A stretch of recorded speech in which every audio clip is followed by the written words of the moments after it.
afternoon. It's Monday, and it's McCollum on Business here at Robat TV. I'm Stephen McCollum, and for the next 30 minutes or so, I'm going to get you updated on what's happened over the weekend here. Of course, around the business world, we'll look at the stock market with the Market Watch. Stocks we're paying attention to today, and of course, national and local stories. And folks, there's a couple you aren't going to want to wish. You ever just walk around and say you want syrup shoes? Well, you can get some this Wednesday. That'll be our story coming up in the second half of the show. And you ever say, hey, I'm going to go check out that Zootopia movie? Well, apparently, if you haven't seen that yet, you're one of the few in the world that hasn't seen that out there. We got all that coming up for you. But first, let's get started with that Market Watch.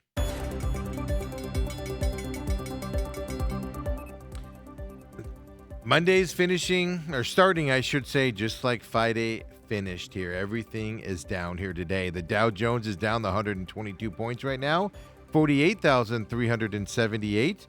The S&P 500 is down 14 points to 6816. The Nasdaq's down 126. The Russell 2K, that small cap index, is down 14 points as well here today. And folks, even Bitcoin's involved in this, down. It was at 90,000 when we left on Friday.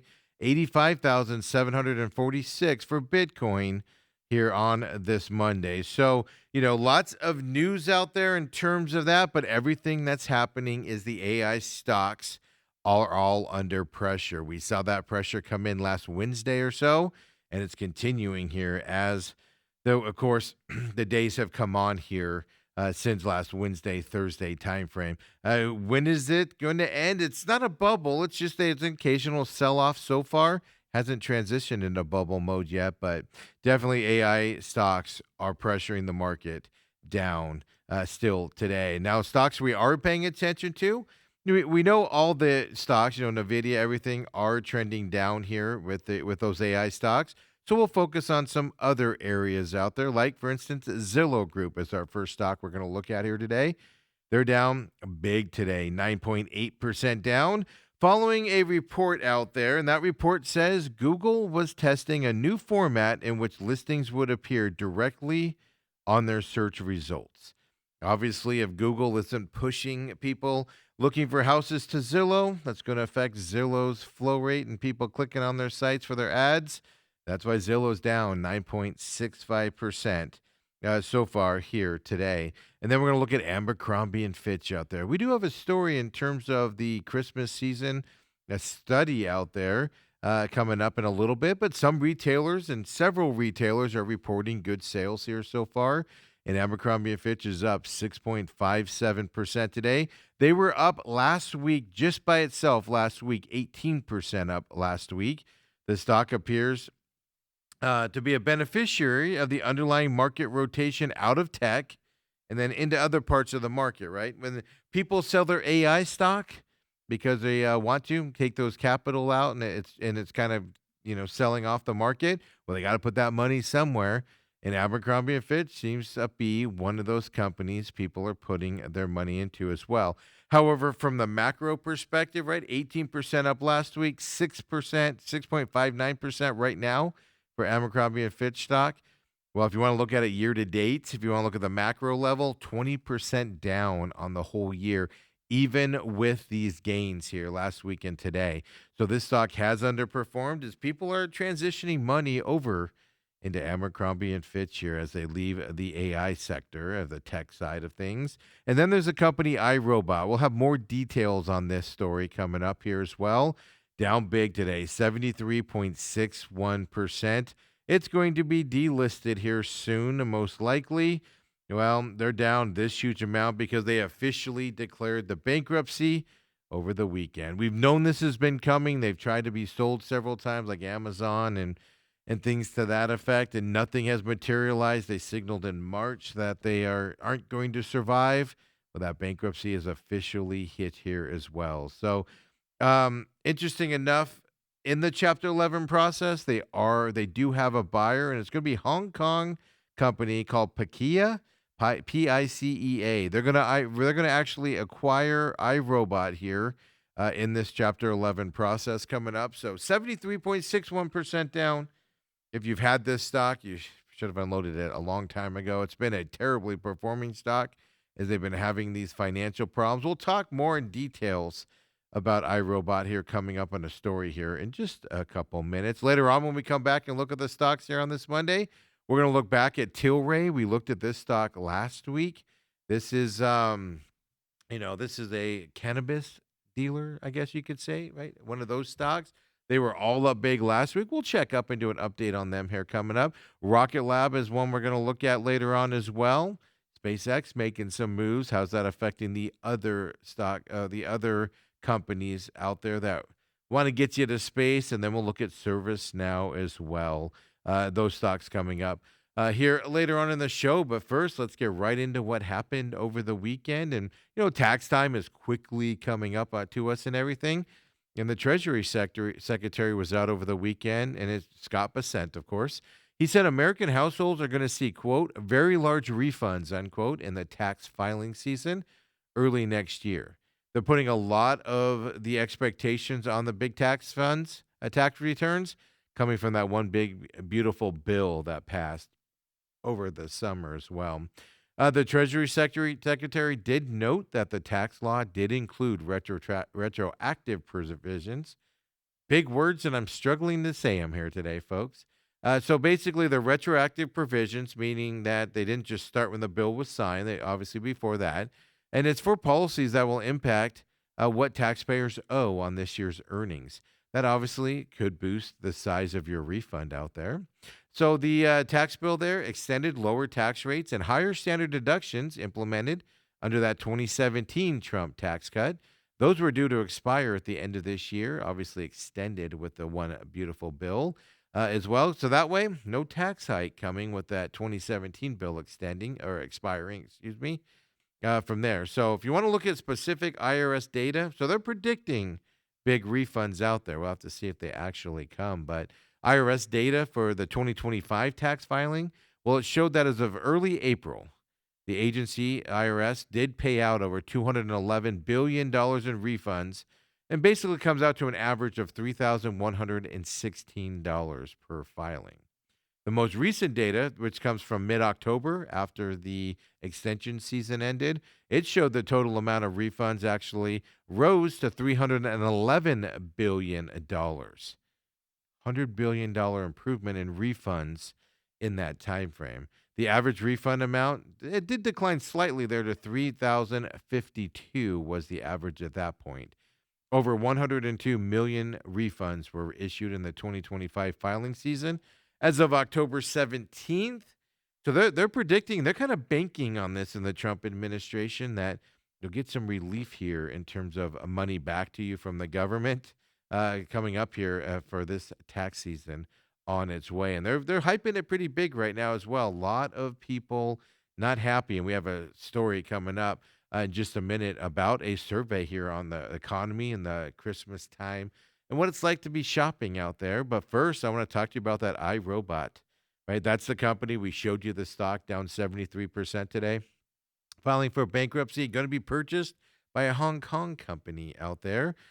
They make Roomba vacuum cleaners. If you don't know what iRobot is, well, as I said, they filed for bankruptcy protection yesterday over the weekend, and they said that it would go private after being bought by the Pacia Robotics. And why that company? Well, that's their primary manufacturer of their products. So the manufacturer's buying the parent company, folks. So iRobot raised concerns about staying in business back in March. So no surprise this has happened. They did file Chapter 11 protection in Delaware bankruptcy court because it's having problems with increased competition from lower-priced rivals, specifically from China, and then also the new U.S. tariffs affecting them huge as well in terms of getting these. If their manufacturer is a Hong Kong-based company, obviously tariffs getting those products in affecting them a lot as well. If you want to look at iRobot's actual revenue and what it made, well, they generated about $682 million in total revenue in 2024. The problem is, though, its profits have been eroded hugely, right? Competition, Chinese rivals, Ecovacs Robotics is a big one here affecting them. Then iRobot remains dominant in key markets like the U.S. and Japan, but not in other places because the competition has forced it to lower its prices and make substantial investments in technological upgrades. And they just weren't able to get the money to do that as well. The U.S. tariffs have really harmed the company. As I said, when your product's manufactured in Hong Kong and shipped in, that's obviously a big deal in this environment. But even then, the 46% levy on imports from Vietnam earlier this year, that's actually where they manufacture vacuum cleaners for the U.S. market, is huge. When all of a sudden you have a 46% payment at that point. The tariffs raised the company's cost by $23 million just this year, which obviously makes it more difficult to plan for the future when $23 million dollars just goes out the window. The company was the target of a $1.4 billion buyout by Amazon. Well, that didn't work out. Now they have about $190 million in debt that they're dealing with. That debt, by the way, comes from a 2023 loan that iRobot used to refinance its operation. That's because the European competition investigation held up that Amazon deal, and it ultimately fell apart for them. After that deal did fall apart, iRobot fell behind on payments to the manufacturing company Paisia, so basically Paisia then bought iRobot's debt, and then now the whole company through Chapter 11, and we'll see where it goes here. I mean, if you have a Roomba, I'm assuming they're still going to be good and products out there. My problem with the Roomba is because I think it's a fantastic idea. Just they were always too expensive. And it's just like, I'm not spending that kind of money for something like that when I can just grab my vacuum and vacuum real quick, right? Right? I don't know out there. Hey, there's a company called ST Microelectronics. They are one of Europe's largest chip makers out there. Well, they've shipped more than 5 billion radio frequency antenna chips. Who they ship them to? Well, Elon Musk. Basically, SpaceX is where they shipped into, which Elon Musk owns. But it's for the Starlink satellite network. 5 billion chips in 10 years, folks. The chips delivered under the partnership in the next 2 years actually could double that 5 billion number of chips. That is a crazy amount of chips going here to the Starlink system. The collaboration between the two companies began about 2015. Starlink operates in more than 150 markets. It has around 8 million users, according to the Starlink website. ST Micro will supply the upcoming inter-satellite laser links for SpaceX platforms, and it's working with European players, other companies out there, those big players such as Thales and Eutelsat, on products including the European Union's planned Iris 2 satellite constellation coming up. So ST Micro making some big waves out there with their chip design there in the European Union. I'm shocked by the number. I guess that's kind of why I wanted to bring that up here on the program, because 5 billion chips, and it could double that just for Starlink applications. That doesn't include the other satellites. They're one of the leading, they're definitely, one of, if not the biggest chip maker there in the European Union. But they're also a leader here in the satellite and space side of things for chips from that perspective. Because we talk a lot about AI chips, right, here in the Americas. We talk a lot about those. We talk about computer chips, etc. Those space chips get a little forgotten out there, and they shouldn't be if 5 billion of them have shipped in the last 10 years and could double in the next 2 years as well. And finally, let's talk a little bit about the Christmas season here and the holiday season, I should say, right? Hanukkah just started, I believe, yesterday, right? Well, surveys were done out there, and, well, this season it's not as merry and not as happy for American shoppers. A large amount of people are dipping into savings. They're looking for a lot of bargains out there. And the reason why, well, everybody's feeling like the overall economy is stuck in a rut and not going anywhere. We've heard that repeatedly here over the last year or so. There's a new AP NORC poll, and that has very interesting findings. Nothing surprising, stuff we did expect, kind of what everybody's feeling and talking about out there. But the numbers do kind of shock you a little bit. The vast majority of U.S. adults, well, they say they've noticed higher than usual prices. Not just for groceries and electricity, but holiday gifts as well. Anything on sale or going on sale here for the holidays. prices of increases. Roughly half of Americans say it's harder than usual to afford the things that they want to give as holiday gifts. The similar number are delaying big purchases. They're even cutting back on non essential purchases more than they normally would. That's not a surprise. That's been happening for a while now. But most U.S. adults, and this is a big number, folks, 68% continue to say the country's economy is poor. By the way, same number from December 2024, obviously, when Joe Biden was wrapping up his presidency last year. So the number has not changed at all. And that's why the Treasury Secretary talking about tax refunds being bigger, the touting the, one beautiful bill aspects for it are really important for this presidency and this administration.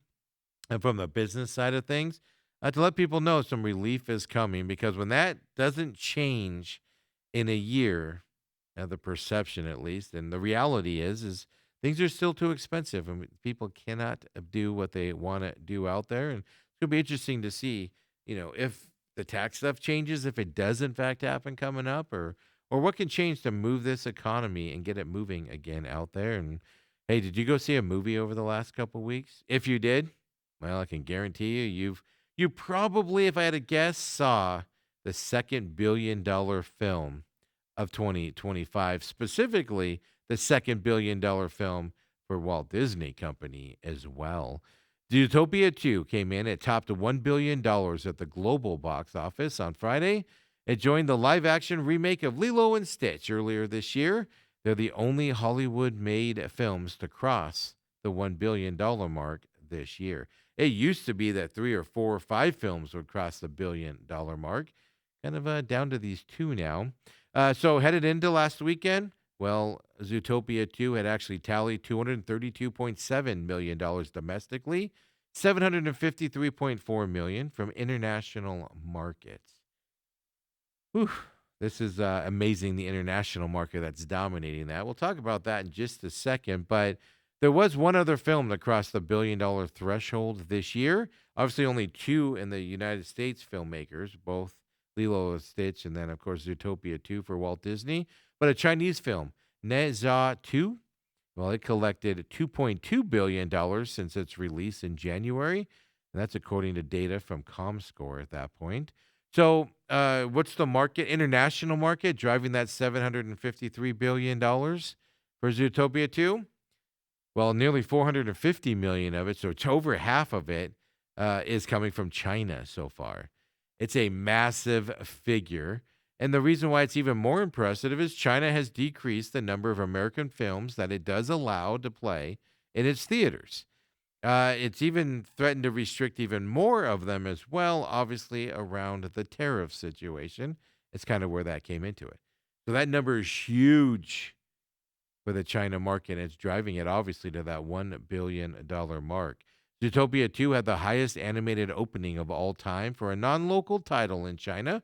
It even broke the record for highest grossing non-local animated film of all time within 5 days of its release in China as well. That's all according to Disney out there. China is driving this film to huge profitability out there as well.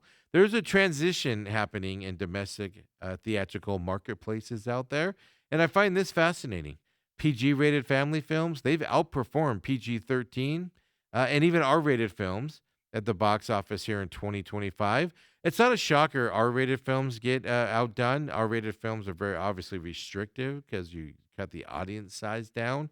But PG-13 being dominated by PG movies is kind of a new thing. PG films released this year, they've generated $2.7 billion in the U.S. and Canada. And it's no shocker there when two of them are $2 billion films are Walt Disney Companies, both PG out there, right? That drives that. That's $2 billion of the $2.7 billion in that number. But PG-13 films, they've only tallied $2.5 billion. Our rated films have collected $2.4 billion. And you might say, well, why is that important? PG films always do well, Steve, with the families and everything. Well, no, actually. The shift to the PG films, it actually started in 2024. So PG-related films in 2024 sold more tickets domestically than any other rated film for the first time ever. Usually, PG-13 films dominate the that landscape, and they've done it for decades as well out there. So the shift from PG-13, where you get those, teenage angst kids going to those movies, and they're not cartoons, right? Well, PG's taken over for the first time out there, and from that PG-13 side of things. So interesting dynamics moving, but Zootopia too. I haven't seen it. I don't even know if I've seen the first one, to be honest with you. Probably have through something and had it on and watched it. But yeah, there you go. If you have kids, you probably have seen that out there. Let me know how it was, by the way, just in case. Hit me up at SMAC500 on the socials, and let me know. Now, what if I say the word slop to you? What do you mean? Well, it depends on your generation. Depends, who you are. If you're old, if you're young, right? So basically, creepy, zany, demonstrably fake content. Well, nowadays that's what your kids are calling slop out there. Slop when my grandparents were around was like soft mud, things like that. Slop when I was kind of a kid was just, hey, stop being slop, hey, you're slumming it out there, right? Well, it's now a big word to the kids today, and it's got a big, huge movement online of using the word slop as well. But, it's a widespread availability of generative artificial intelligence. It's kind of what's leading to this word slop. And it's also Merriam-Webster's 2025 word of the year, folks. Slop. So it was first used back in the 1700s in the older generation, soft mud, food, the slop of food. Well, it evolved more generally to mean something of little value over the years. The definition has since expanded to mean digital content of low quality that's produced usually in quantity by means of artificial intelligence. Where the word slop is coming from now, folks. In your 2025 Merriam-Webster word of the year, slop. The next time you're looking at something on a computer with your kids, just go, oh, the slop. Okay, folks. Come on back. Here's McCollum on business. We'll get into some local story. Arizona's unemployment rate making some waves here on this Monday as well. A couple other local stories. And as I said earlier, do you ever sit around and go, you know what I've always wanted? Boots made out of syrup? Well, this Wednesday, folks, got a story for you. So come on back. It's McCollum on business.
And we're back here, McCollum on business. Appreciate you guys joining me here on this Monday, of course, live here at 11 o'clock on Robat TV. On demand, as soon as we're done here, we'll get that posted at Robat TV for you. Of course, you can find it also on the free YouTube page. Our production company has a YouTube page out there for our shows. Of course, no podcast for this show out there, but shares with your friends. Appreciate it. We basically just advertise here. We haven't pushed it out anywhere for the most part or done any major advertising. We're seeing the numbers move up here in the YouTube page as well. Robot TV, your audience has always been great, and we thank you very much for that out there. Of course, the main event is in the can for this Monday. Kind of went around over the weekend stuff. Didn't do too much Cardinals today, as I'm kind of tired of talking about them. We'll do more of that tomorrow with Bruce Cooper, the Channel 12 legend there, sports reporter. They're at Channel 12 joining us tomorrow. But, ASU basketball this weekend and Bobby Hurley's freak out among ASU women's basketball, 12-0 on the season. We talk all of that, college football, college basketball, etc. over the weekend. Diamondbacks doing some signings. So catch us 8 to 10 a.m. live here at Robat TV. If you don't catch us live, on demand at Robat TV on the free YouTube page. And of course, there's a free podcast system there for the main event as well. If you want to listen to the show, just search the TME Sports Show on your favorite podcast system, and boom, it pops right up for you there. Of course, the pit stop, it is on hiatus right now. I'm going to get more info here on the settlement of that lawsuit for two teams, Michael Jordan's team and NASCAR. Kind of secret still here. Trying to put some info together, see if we get enough info to do an educational and informed show coming up here. But it's on hiatus right now. Be back for the racing season coming up end of January, beginning of February. You can catch it on demand there at Robat TV, of course. It's on the YouTube page, free podcast system, and follow us on social media there at the Pit Stop Talk is where you can find the podcast or the social media. Join us there, would you, as well? We'd appreciate that. And that's Racing Talk there. Then The Real Matrix, you just saw the ad there as well. Wednesdays is when the new episodes come out. We're going to do a holiday schedule coming up, the way the holidays fall. Definitely a show coming out this Wednesday as well, episode number 12. You can catch that on demand here at Robat TV, of course, on the YouTube page. Free podcast system for that. I haven't even advertised that except for on here. People are finding it out there and watching and listening to it. There, just search The Real Matrix on your favorite podcast system. It comes up. Also on YouTube as well. Like and subscribe those out there as well. Of course, catch it here at Robat TV as well. The Angry Patriot does the shows. He just wants you to keep an open mind. I know he's got shows coming up on the Maui fires, polio vaccine, all of that. He just wants you to get an open mind and watch his shows there, folks. If that's your type of programming, definitely tune in to the Angry Patriot here at Robat TV, YouTube, or the free podcast systems out there. And folks, let's get right back into it with that Market Watch. AI sell-off concerns is the big reason why we're down for another day here. It was the concerns at the end of last week as well. Dow Jones is down the 183 points right now. S&P 500 is down the 22. The Nasdaq's down 103. The Russell 2K 19 points down for it. And then Bitcoin also way down today as well. 85,413 for Bitcoin here today. So down big over the weekend, at least 5,000 points down from 90 when we left the show. 90,000 is what it was trading at. 85,402 right now for Bitcoin. Stocks that we are paying attention to right now. Well, let's do an update here on Tilray. And this is going to be kind of an over exception here on the whole cannabis stock industry. Well, today, Tilray, which we looked at last week, is down 6.75% today. It was up huge last week, and all the cannabis stocks were up big last week, and all the cannabis stocks are basically down today. Big numbers as well. Well, they're giving back some of the rally that happened last week because last week the news was President Trump would instruct federal agencies to give the drug a less stringent Schedule 3 classification. Right now, cannabis is a Schedule 1 classification, the roughest penalty for drugs on the planet there for that as well. So stocks, it hasn't been done yet, and maybe that's the sell-off here on cannabis, because last week it sounded imminent that he was going to change that designation to a Schedule 3. Hasn't happened yet, and the industry is giving back some of their stock pricing gains that they had last week here today. So we'll have to keep our eye on that industry here based off of that news. And then let's look at Rocket Lab out there. So they had a gain earlier last week and everything. Well, today they're down 8.55% right now. Well, the gain was driven because reports were that SpaceX aimed to go public in 2026 after clinching an $800 billion valuation in its latest funding round. SpaceX. Well, again, what goes up must come down. I'm sure the rocket scientists in these companies understand that better than anybody. Rocket Lab being a company that puts stuff into space for you out there, they're down to 8.44% here today, giving back some of those gains based off of that SpaceX news at the end of last week. Their IPO is coming up here in 2026, and that's going to be a huge IPO for SpaceX and everything. ServiceNow is the next stop and the last stock we're going to look at here today for them. Well, they're down today as well, 11.80% right now. Hey, it's hard to find a lot of positive stocks here when there's a sell-off going on and concerns on the AI side.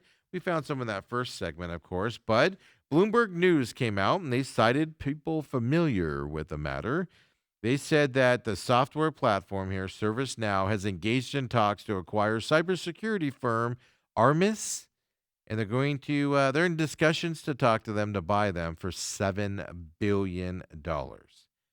ServiceNow is down 11.78% based off of that Bloomberg News report coming out here today. So, big movements here down here today for a lot of varying reasons, of course, that we are looking at it. Let's get into some local stories here. And all over the news here this morning was Arizona's unemployment rate has come out and everything.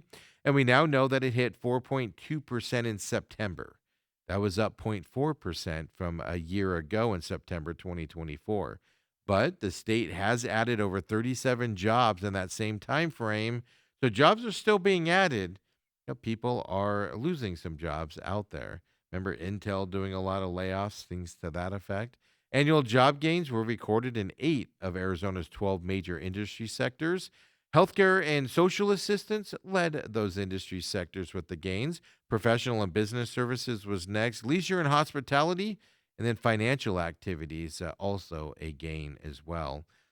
So the government, information, manufacturing, and trade and utility sectors have actually declined in year-over-year job numbers from those perspectives. So you see what industries are up, which industries are down there here in Arizona on that number. And then just a quick story here, because I'm just shocked by these numbers here, right? Arizona has the 5 C's, right? Copper's one of them, cotton's one of them, etc. Well, cotton has been hit pretty hard by the trade wars. I don't know when it's going to come back, right? But the cotton industry is looking forward to that federal government help here, that $12 billion deal we talked about last week from the Trump administration. They're looking for that help to kind of help them rebound and advance forward still coming up in this specific industry. According to the agriculture research group Farm Flavor, the cotton industry has lost more than $1 billion nationwide just this year alone. Exports have plummeted by nearly 90% of Arizona cotton exports going out there. Tariff being a big part of it for them out there. We saw that with soybeans and a lot of other things that are made here in America and then exported out as well this year. So the cotton industry, those numbers amazed me, and I definitely wanted to pass that along to you. Now we'll see how that relief, right, comes for that $12 billion relief coming from the federal government here coming at the end of this year, beginning of 26. That's going to help the industry, but see how much they can be helped. And the big thing that's going to help them is getting these countries to accept the exports again coming out for next year as well. So some troubles there. Right? Unemployment rate, jobs are being added, but there is an uptick in that unemployment rate. Cotton struggling here in the Arizona industry as well, and I mean all of that pales in consideration, right? As I joke around a little bit here on when the heck is that Bucky's going to open in the West Valley, right, folks? Bucky's, if you don't know, is a Texas-based chain, big warehouse, kind of like a Walmart, known for its nuggets and beef jerky and clothing and everything. Get gas and shop for hours, I guess, right? Well, they finally have an opening date that they're looking at here for that West Valley gas station that we've been waiting on for a year and a half or so. So, good news is they have a date, which we know this project has been pushed back a couple times now. Well, we have a date, but it is over 6 months away still, folks. So you still have a little bit of time to wait. According to city officials out there in Buckeye, the Phoenix Business Journal did report on Friday that Buc-ee's will open the southeast corner of Bullard Avenue and I-10 June 2026, just in time for the second half of the travel season to California in our heat, right? The unveiling will include a ribbon cutting ceremony. The exact date, though, was not released. They just said June of 2026. This location here in Goodyear will have 120 fueling stations, 74,000 square foot convenience store, more than enough space for an entire football field, plus 3 basketball courts for folks for you to hang out there. So new date here, and we're still waiting for the Vive Resort to open up. What is with long delayed projects in the West Valley? Years delayed projects out there in the West Valley, right? And then, folks, this is the story you've been waiting for, and we'll wrap up with this one here because, quite frankly, it just does not get any better than this. You ever just walked around and said, you know what I want? I want a shoe that has syrup in it, made of syrup. Well, Denny's is answering your dreams out there. Denny's is getting up there and stepping into a new market, the upcoming release of a limited edition product. They're calling it Sticky Kicks, folks. I love it. First ever sneakers made with real Denny's syrup out there. I can feel the stickiness now. It's going to launch this Wednesday, December 17th. National Maple Syrup Day, by the way, if you keep track of those things. Denny's Sticky Kicks, they were created in collaboration with footwear artist and designer Mache. I'm just going to assume it's pronounced Mache. I'm not in that field. I apologize, Mr. and Mrs. Mache, for not mispronouncing your kid's name wrong. Here's the word here from the press release. These limited edition high-top sneakers pay tribute to the sweet stuff that makes every Grand Slam irresistible.